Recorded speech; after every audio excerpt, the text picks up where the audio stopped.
Guys, what is up? We are back at it just off of Palmy. Nice, long, hot day, but it was a good time. I'm here with Josh, man. What's up, Josh? How are you? Doing good, man. Wow, what a tournament on Pomme de Terre. 300 fish caught, some big fish caught. This is going to be a cool one. We're going to break down Pomme de Terre and everything that went on. So It was a good time. I It didn't seems expect like that. no, yeah, I honestly did not expect that from Pomme de Terre. I really didn't, and it showed up. it did. It completely different from last year, and I expected it to be another, long drag day, and it was for some guys, but other guys absolutely smoked them. And it's good to see. Yeah, Matt, he told us in the last episode. Matt Bryant said that the lake was fishing really good this year. So he was right. Well, cool, man. Let's get right into it. Let's get into our top 10. I'm going to go over the 10 through 5 positions, and I'll let you do the top 5. We got Michael Cornelius. He's got 72 and a quarter inches, 10 spot. 9 spot, Jeff Mellencamp, 73 and 3/4. We got Richie McMichael in that 8 spot with 75 and 3/4. Lance Burris finished 7th with 76 and a half. And then your 6th spot was Troy Inky with 77 and a half inches. And then you got our top 5. Yeah, Troy Inky was the first guy in the money. And then after that, we had Bailey Bewley at number 5 with 78 inches. Sergeant Chris King, 79 and 3/4 in 4th place. Jim Harding, 80 inches. He came in 3rd place. And 2nd place was Tommy Probst with a strong finish of 81 and 3/4. And then your champion, the largest margin of victory in MoYak history since we've been on Tourney X, 11 and a half inch lead. Darian Beedle wins with 93 and a quarter inches. 11 and a half inch victory. That's awesome, and he did well. Look, and he had that 22 and a half, but I mean, all his other 4 fish were still solid fish. Even if he didn't Yep. have that 22 and a half, he'd be really close to sitting there. He'd only need Oh, another 14, 15 inches to be in there. he still would have won. He could have just caught probably, maybe like a 17-inch fish. He probably still would have won. So, yeah, Yeah, great job by Darian. yeah, he did a great job. And we're going We to be got bringing them on too later. I mean, we've got Darian and Tommy. We're going to talk to them here in a little bit, and we're going to get their perspectives of what happened yeah, and hear their story. I'm excited to bring both of them on at the same time and kind of walk through what we did. We've brought on one guy and kind of said how their day, but it'd be good to talk to a couple guys and see if their day lined up like some of our other guys and if they noticed that or not. And so it'll be good to have them both on here. Our top 3 teams. Who do we got for those top 3, Josh? Oh, our top 3 teams. It's not really reflecting on Tourney X right now because of the issues. I know you guys realized that we had some serious signal problems up there at Palmy. So actually, the results are not accurate on Tourney X, but they have been adjusted on the Angler of the Year points for our website. So the Angler of the Year race is accurate. Okay, the points that show on the website is accurate. So in 3rd place was the Furious Drum Snatchers, Troy Inky and Brian Hillman. And then in 2nd place, we had the H&H Bass Destroyers, Dorman and Jim. And once again, in 1st place, El Obino Banditos, Richie McMichael and Jeff Mellencamp. So they're having a really strong season this year. Actually, all 3 of those teams have been in the top a lot. We've been talking about them a lot this year. Yeah, we have. We've talked to Richie a couple times, and maybe at some point we get these couple of these teams on here and let them talk about their year and how it's going for them. And I think it'd be cool to bring them on as see if those guys are actually fishing together. As far as pre-fishing or tournament day, and it'll be interesting to hear what those guys' strategies are.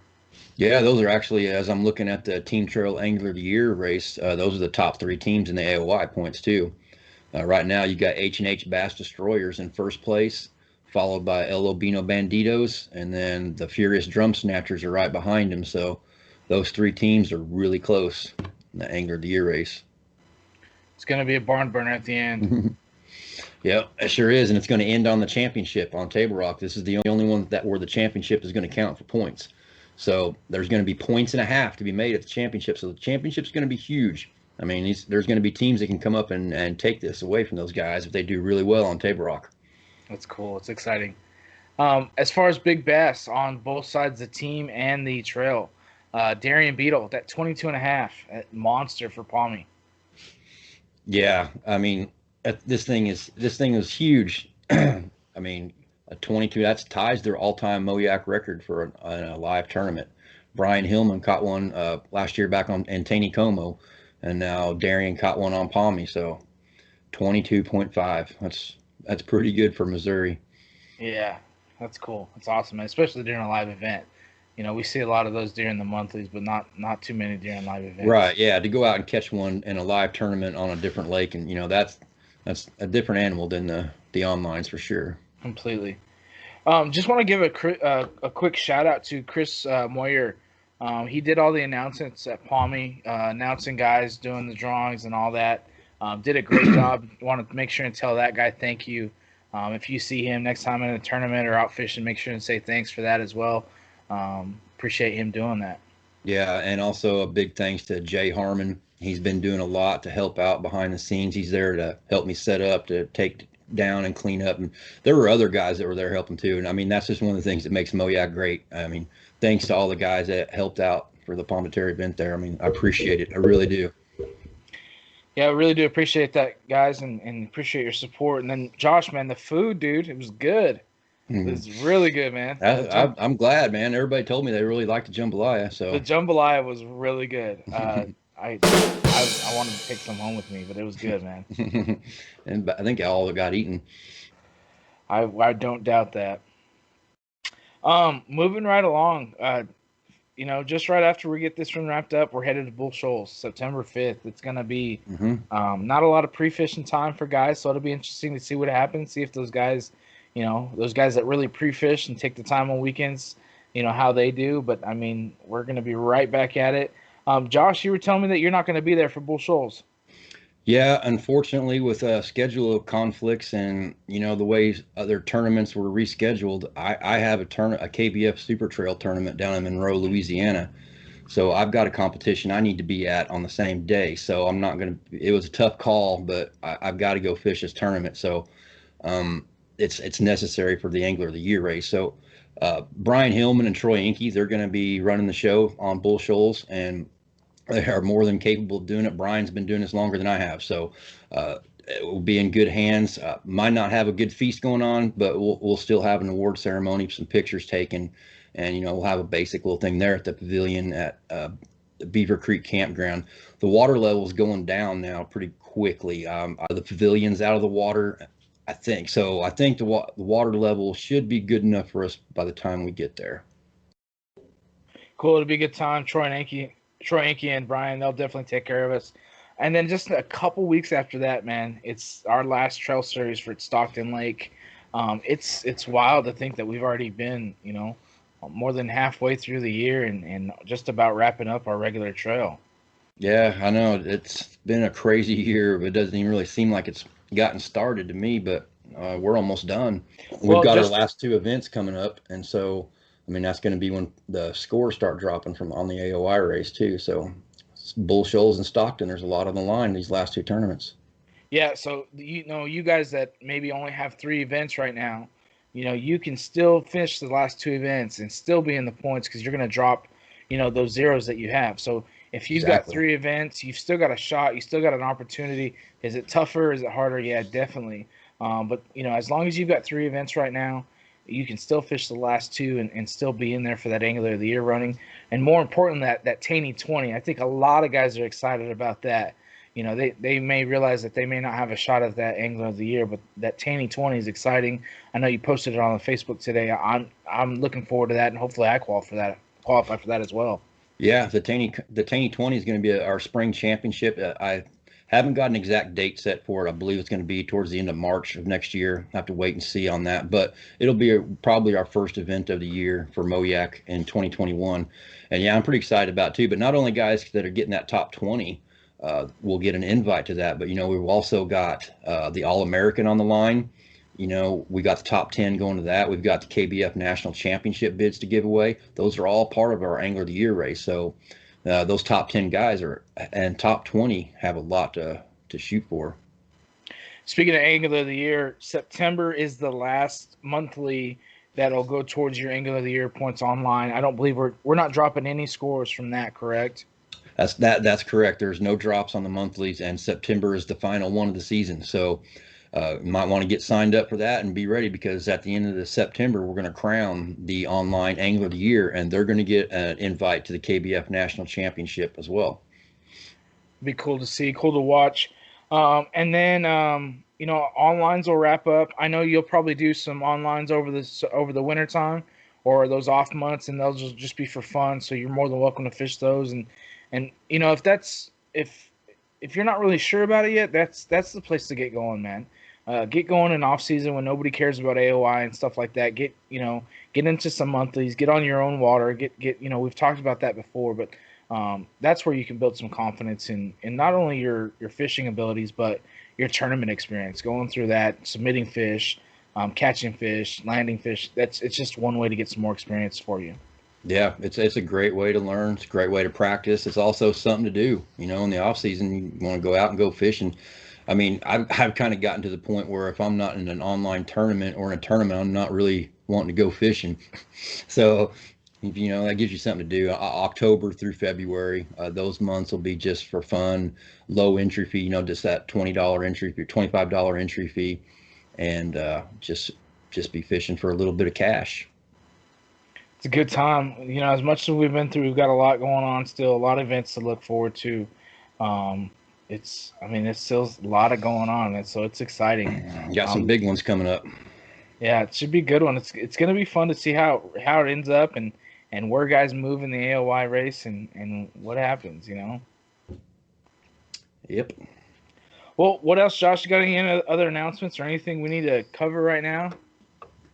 I want to talk about some of the electronic communication rule that has been some confusion about, and some people have asked me about.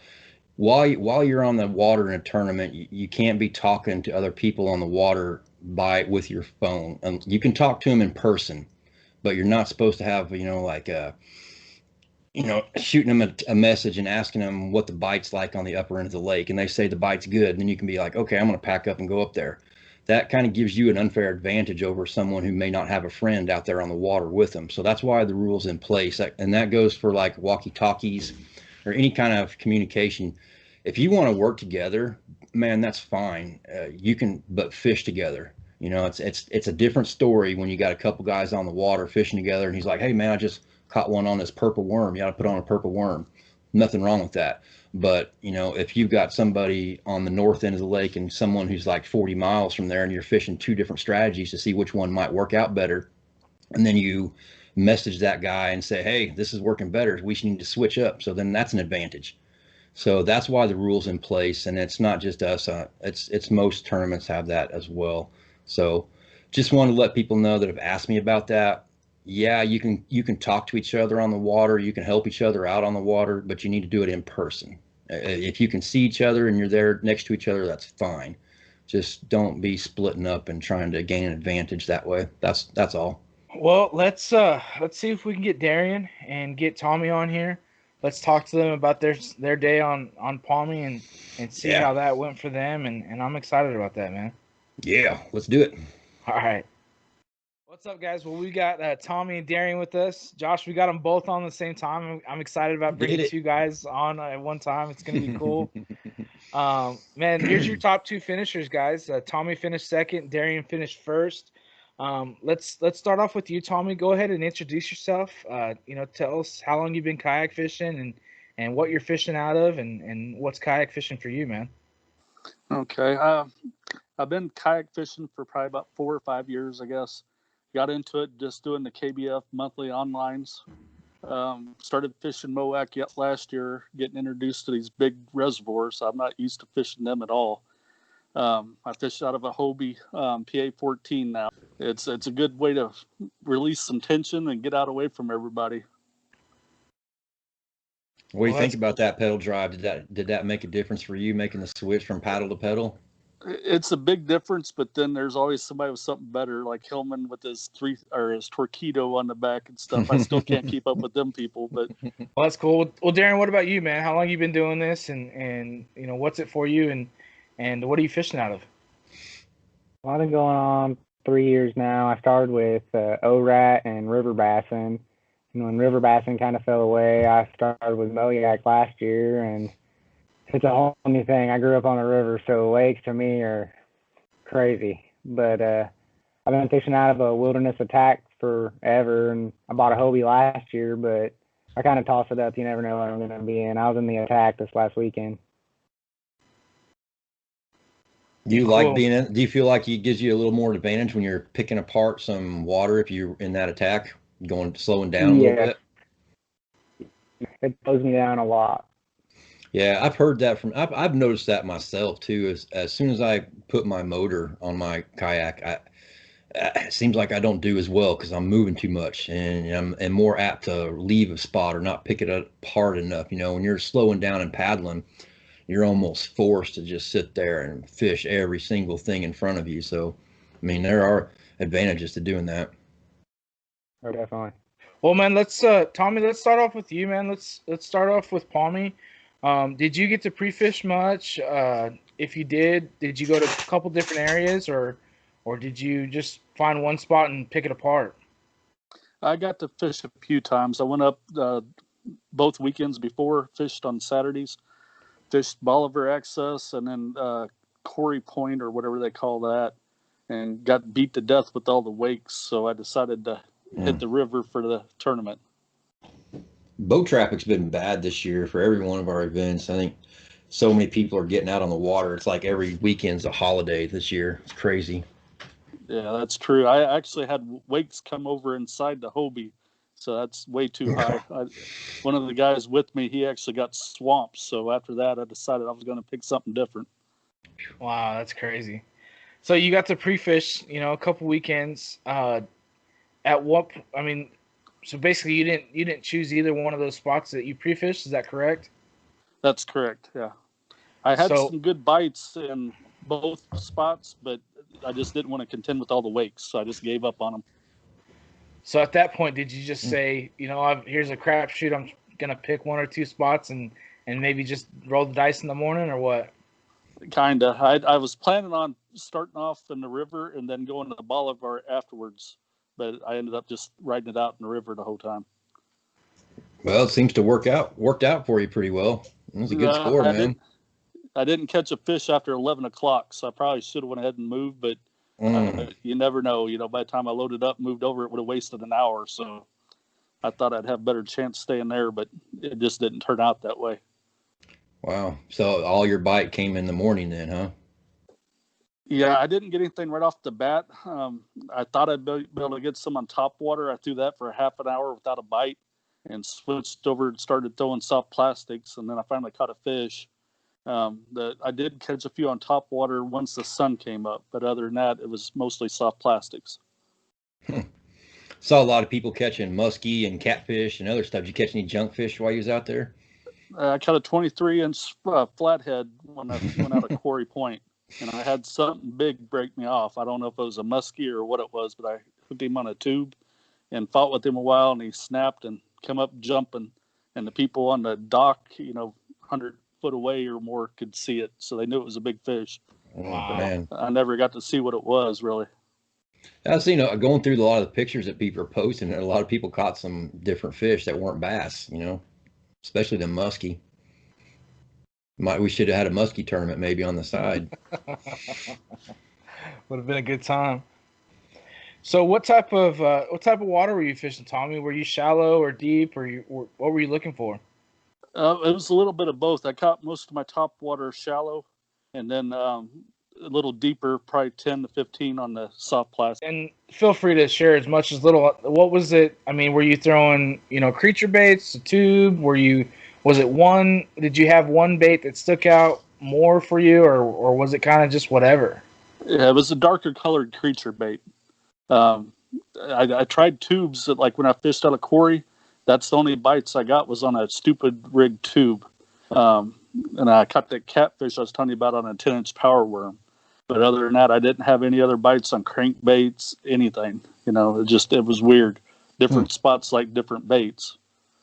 I got broke off at Bolivar on a tube there as well. Something big. As soon as it hit the water, it grabbed it and took off for deep water and snapped me off. So I imagine it was probably a muskie or something. I don't know. Wow. How much history do you have in Palmy? Is this the first year that you've really fished it, or have you been to Palmy quite a bit in the past? I fished up there once last year before the tournament, fished the tournament, and then pre-fished it like 3 times this year. So that's the only experience I have up there. So what do you think about it? What do you like it? Yeah. Compared to some of the other ones, I like it quite a bit. Well, yeah, got you some money. You got to like it a little bit. Yeah, it's easier to fish, because it's smaller, and it doesn't have as clean water, so that makes it a little easier for me. It's more like what I'm used to back up around Columbia. Other than that, all the big reservoirs, kind of like he's saying, they're just so much different than what I'm used to. I'm not good at reading, just looking at a map and figuring out what's going to be a good spot. I've actually got to go and hit it and try to find something that matches my style, because I don't adapt well, I guess. I feel you. Me neither. Tommy, you've done well in our online tournaments, and I know you said that you lived up in Columbia. Do you live in Springfield area now, or where are you at now? Highlandville, so in between Springfield and Branson. Okay, well, cool. What for those monthlies, have you been fishing some of the bigger lakes or some of the rivers, or have you kind of just been going all over? You don't have to give your secret spots, but it's like some guys are. But well, I haven't done but just one of the monthly this year. Once I got down here, that's the time whenever Richie handed our butts back to us. I kind of gave up and decided I needed to learn those lakes a little bit. Yeah. I went out and thought I had a good day. Ended up with like 92 or 96 inches in one day, and then looked at the leaderboard and I was 30 inches behind or whatever it was. So I decided I better learn these before I fish anymore. Yeah, I was at the at Taney Como, and I was there talking to Ox Fishing, the DJ, and he's like, man, it's harder to win a MoYak monthly than it is to win the KBF monthlies. And I'm like, that's crazy. We've been putting up some huge numbers, though. And it's good for those guys to see that. Yeah, that's true. There's some big fish down here. I just can't find them yet. So if you being down there, what, you've got Bull Shoals, you've got Taney Como, and you got Table Rock, in your backyard. Have you found one of those lakes that you like more than the other? Bull Shoals, definitely. That's my favorite so far. Well, cool, man. Well, what do you like about Bull Shoals? Why Bull Shoals? Because that's where I've caught my better fish.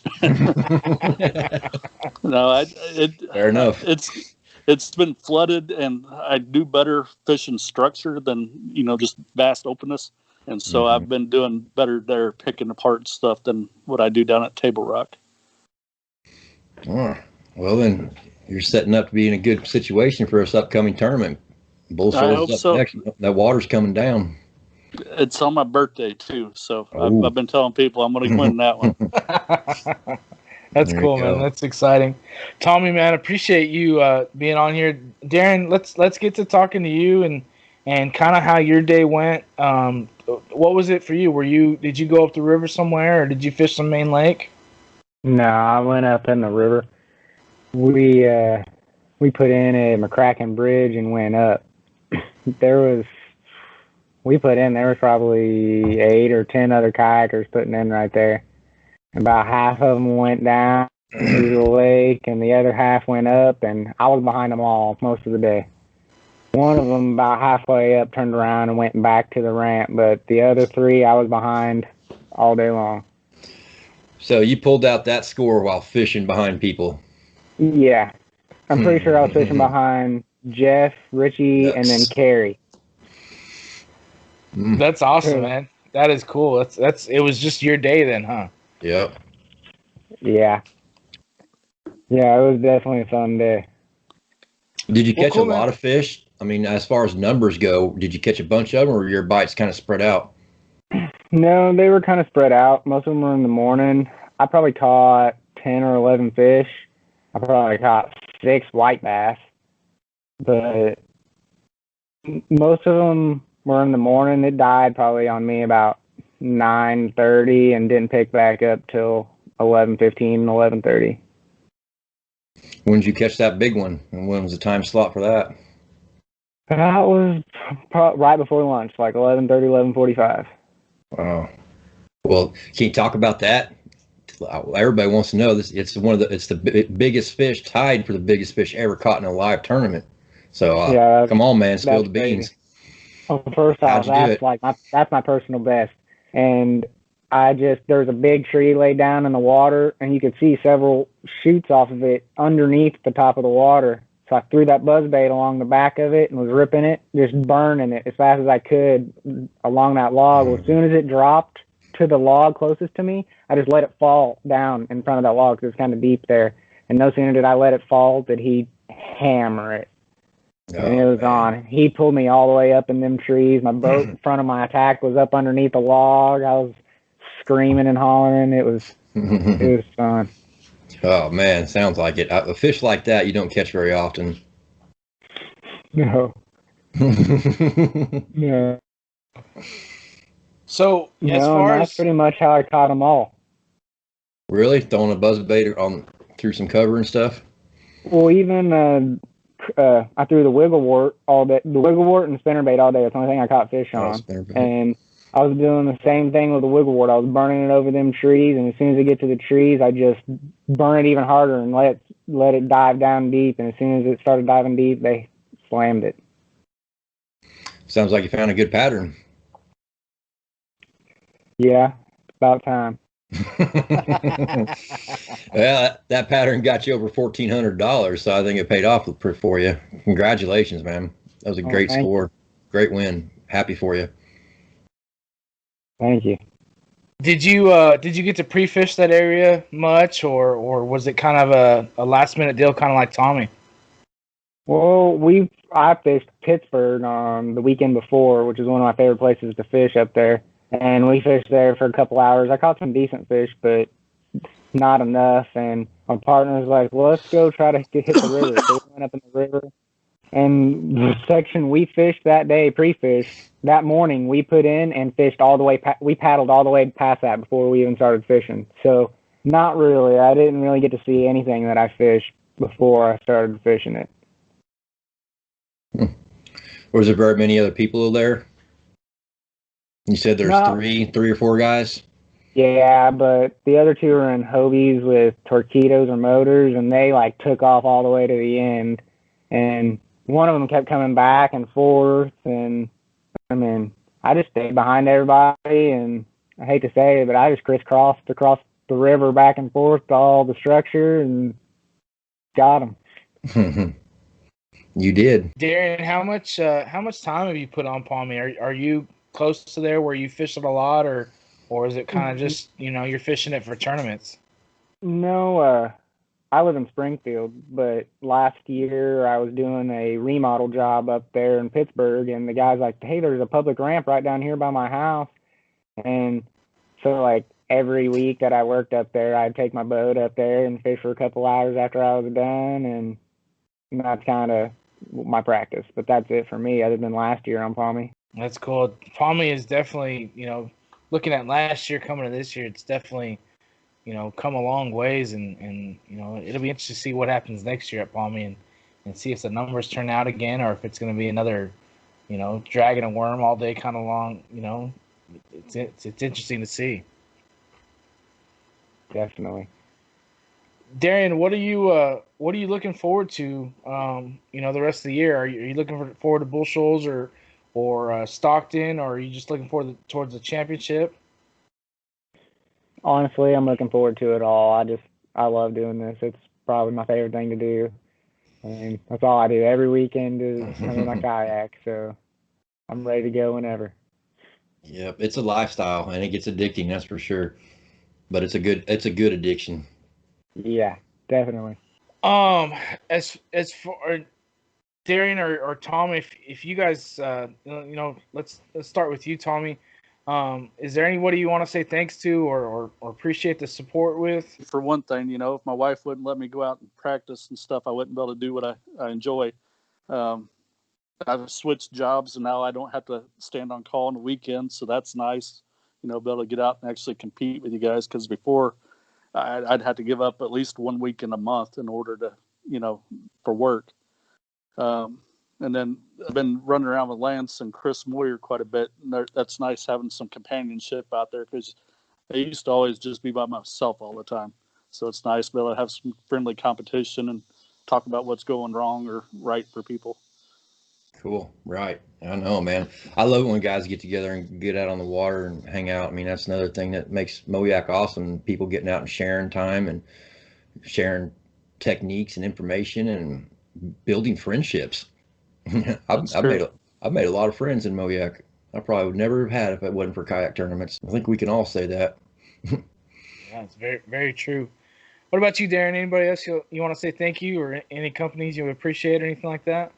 Oh yeah, I gotta say thank you to my fiance for putting up with me, for one, and two, I gotta thank Kerry Evans, because man, he's just a comedian on the water. He makes it fun every time, no matter what. And then I definitely got to thank my boss, because he lets me off every Friday I ask him to, with no questions asked. That way I can just go and get out of here and go fishing. Well, guys, there's Tommy and Darian. Your 1 and 2 spot for Pomme de Terre. Congratulations again, guys. I've seen Tommy at Taney Como, and I've talked to Darian. Me and him went out to that King of the Hill tournament. Both these guys are super nice. I pulled up to Tommy at Taney Como one time, and I'm like, hey man, how'd you do and whatnot. Just talked to him, and it was like just no big deal. Just talked about fishing, and it seems like everyone you see someone in the kayak, it's like your best bud. You don't even know it. So definitely encouraging to other guys in the club. If there's you see another kayak on the water, say hi. Say what's up, and I feel like we're all in the same boat, and love to talk to other fishermen. Yep, and you brought up the King of the Hill tournament too. That's coming up September 15th. We need all of MoYak there in full force. We're going to take over Big Hill Lake in Kansas. How many guys did we have last year? We had, what, 5 or 6? Yeah, not very many last year. We need to do a lot better. Those Oklahoma guys took that trophy, and I want that trophy back. We had it once, and I want it again. So let's go get it. September 15th. I'll be there. Yeah, and I'll be there too. Darren, you can talk about it. That lake's not, we were there last year. That lake's not huge. It's not a huge lake, but there's some good fish in there. Yeah. Yeah, you can see the other ramp from one side. Yeah. Compared to what we're used to fishing on, it's just a big pond. Yep. With trees. Yeah, you better bring your not your rain gear, but you need your wind gear, because that day we were there, it was windy. It was crazy. Yeah, definitely. Well, that's cool. Well, guys, we really do appreciate you guys coming on here, and looking forward to fishing with you guys at Bull Shoals and Stockton and all the other tournaments we got going on this year, and just want to wish you guys the best of luck for the rest of the year. Thank you. Thank you. You too.